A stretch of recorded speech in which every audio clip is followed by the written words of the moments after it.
My fiancée demanded, "Tell your brother he can't bring his boyfriend to our wedding. My family is conservative. My brother had been my best man for 6 months." I said, "Let me think about it." Then I uninvited her entire family instead and made it an LGBTQ allies only celebration. I, 29 am currently sitting on the floor of what was supposed to be the bridal suite, surrounded by half-empty bottles of expensive champagne and a stack of legal documents that I haven't filed yet.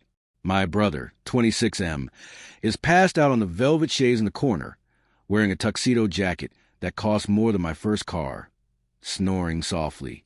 He looks peaceful for the first time in months.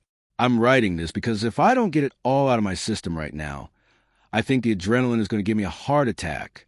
To really get why I just scorched the earth and nuked a $60,000 wedding to the ground, you have to understand the history here.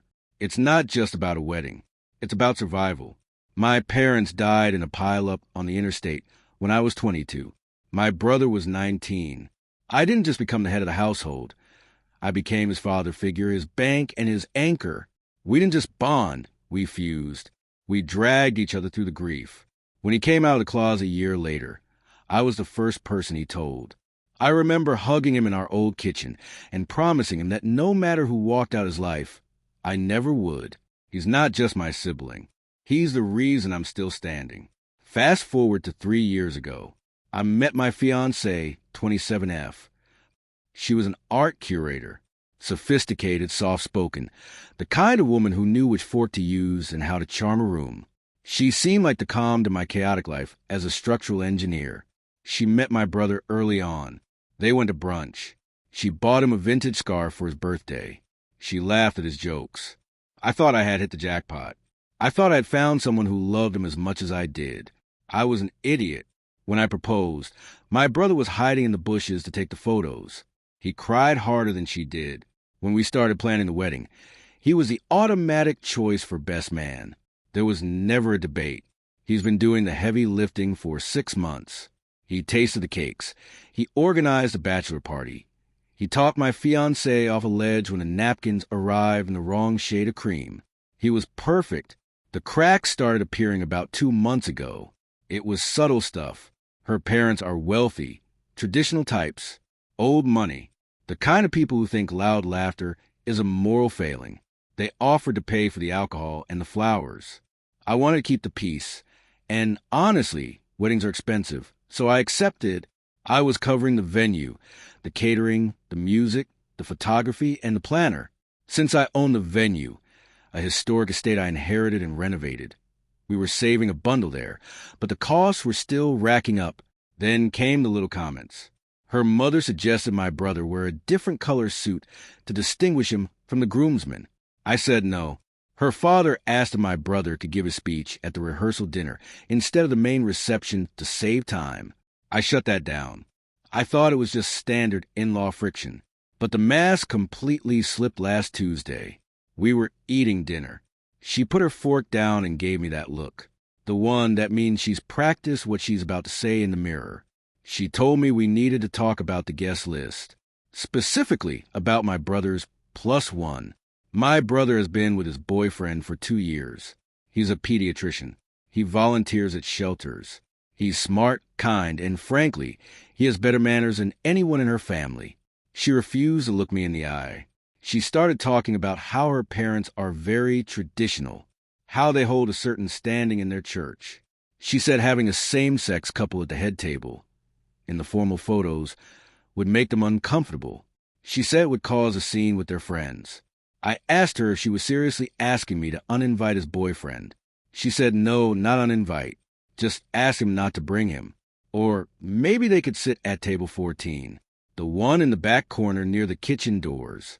And absolutely no dancing together during the slow songs. She said it was just for 1 day. Just 1 day to keep the peace. I felt the room go cold. I asked her if she realized she was asking me to tell the person who scraped me off the floor when our parents died that he had to hide who he is to appease her parents' bigotry. That's when she snapped. The poised art curator vanished, and something ugly came out. She told me it was her wedding too. Actually, mostly hers. She reminded me that her father was paying for the open bar and the floor arrangements, which was a significant amount of money. She said her family had rights. She said my brother's lifestyle was a lot for them to handle. Then she dropped a line that is going to be burned into my brain forever. She asked why I couldn't prioritize us for once. She asked why my brother always had to be the third person in our marriage. I didn't yell. I didn't flip the table. I just went very, very still. I asked her to clarify. I asked if she was giving me an ultimatum. Hide my brother's relationship or upset her parents. She crossed her arms and said yes. She said if I didn't do it, her daddy might pull the funding for the bar.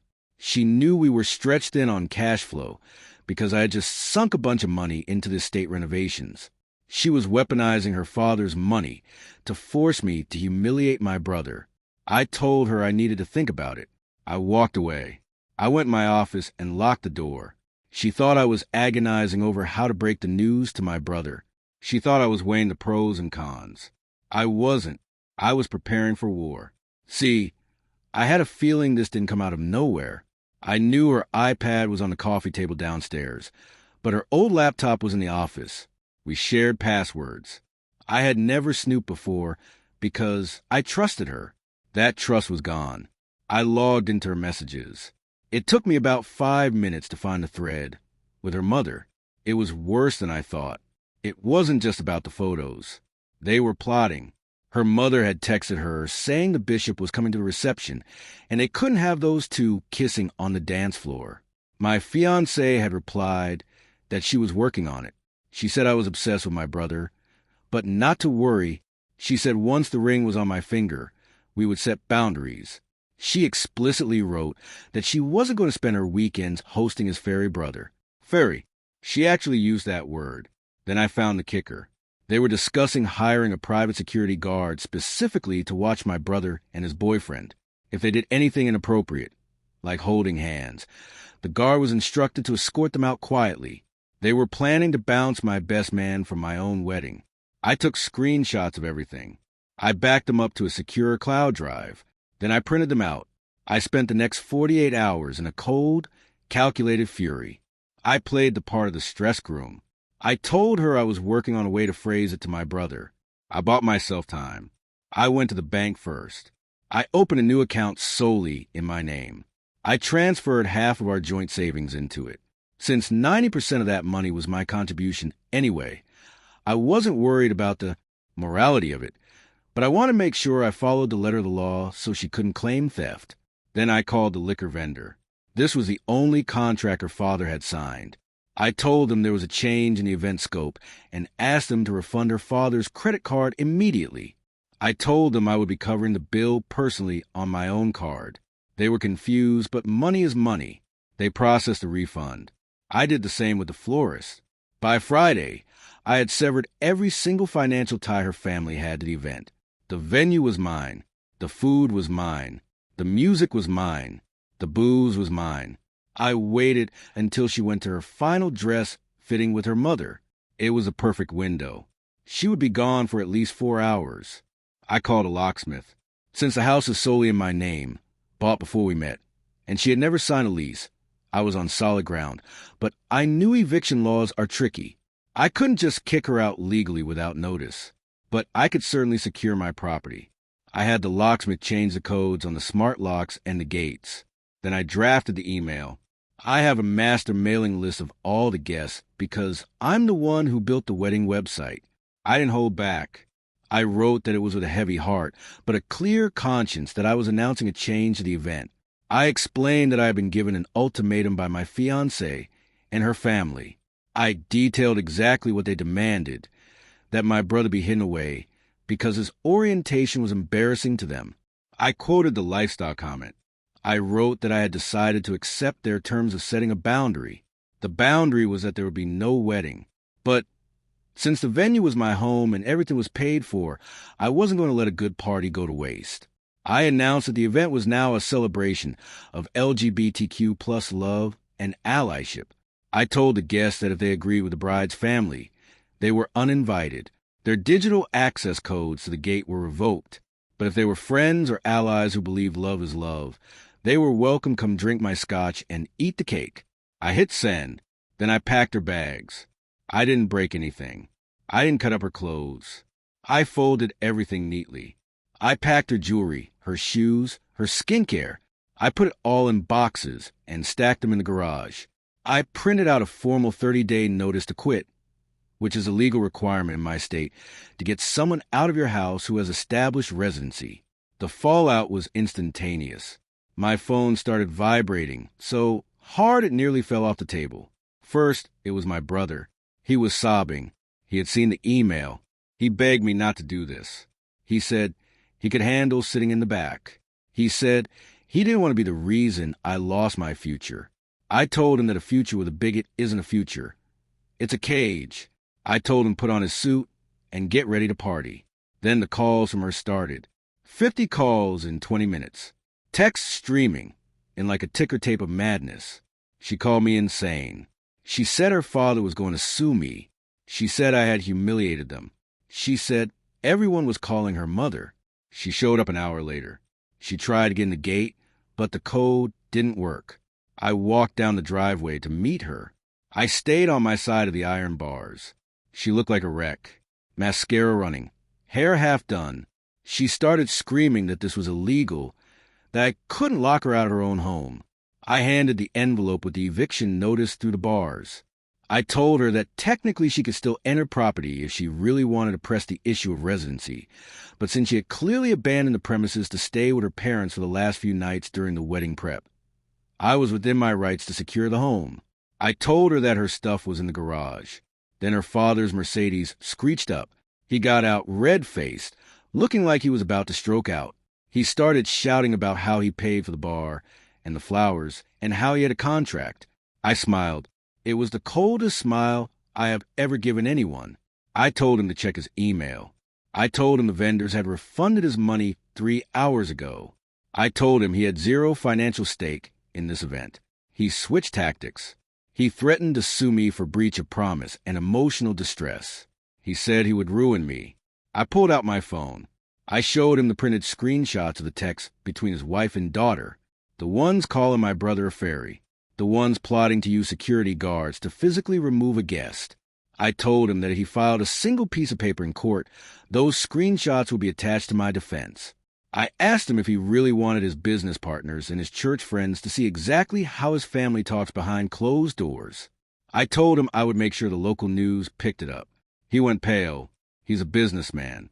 He did the math. He knew he couldn't win the PR war. He grabbed his daughter's arm and dragged her back to the car. She was screaming at me, begging, telling me she loved me, then switching to calling me a bastard. It was pathetic. The next 48 hours were a blur. My lawyer, a college buddy who happens to be a shark, sent him a cease and desist regarding any contact. We also sent a formal demand for the engagement ring. In my state, the ring is a conditional gift. If the wedding doesn't happen, the ring comes back. She tried to claim she lost it. My lawyer sent a follow-up stating we would be filing a police report for grand larceny, given the ring was insured for $12,000. The ring arrived via courier the next morning, which brings us to yesterday, the party. I was worried nobody would show up. I thought maybe I had gone too far. I was wrong. My side of the family showed up in full force. My cousin, my aunts, my college friends. But the real shock was seeing who came from her side. Her cousin, the one with the nose ring who always looked bored at family functions, showed up with his girlfriend. He shook my hand and told me that he had hated his aunt and uncle for years, and that this was the most punk rock thing he had ever seen. 2 of her bridesmaids came. They were crying. They apologized to me and my brother. They said they had no idea she was like that. They said the text messages I mentioned in the email were unforgivable. We didn't have a ceremony. We just threw the biggest, loudest party this town has ever seen. My brother gave a speech. He didn't stand up as a best man. He stood up as a co-host. He toasted to dodging bullets and taking out the trash. We drank the expensive scotch. We danced to everything from Madonna to heavy metal. But I saved one last piece of petty revenge for the end of the night. My ex-fiancée had been obsessed with these specific, incredibly rare orchids for centerpieces, and she had demanded a custom raw bar with a seafood tower that cost more than my mortgage payment. She had been a nightmare about the shrimp size during the tasting. Since I paid for it all, it was mine to do with as I pleased. I had the caterers pack up the entire raw bar, the oysters, the crab legs, the lobster tails, and the orchids. I hired a courier to deliver them to her parents' house at 9 p.m., right when they would be sitting down to their miserable dinner. I included a note. Since these were so important to you, I didn't want them to go to waste. Enjoy the taste of what you lost. P.S. The shrimp are extra jumbo. I also took the liberty of calculating exactly how much we would have spent on her hair, makeup, and dress alterations. I donated that exact amount to a local shelter for LGBTQ plus youth. I made the donation in her parents' names so they would get the thank you card and the tax receipt in the mail. I'm sitting here now, and yeah, I'm exhausted. My heart hurts a little bit. I spent 3 years with her.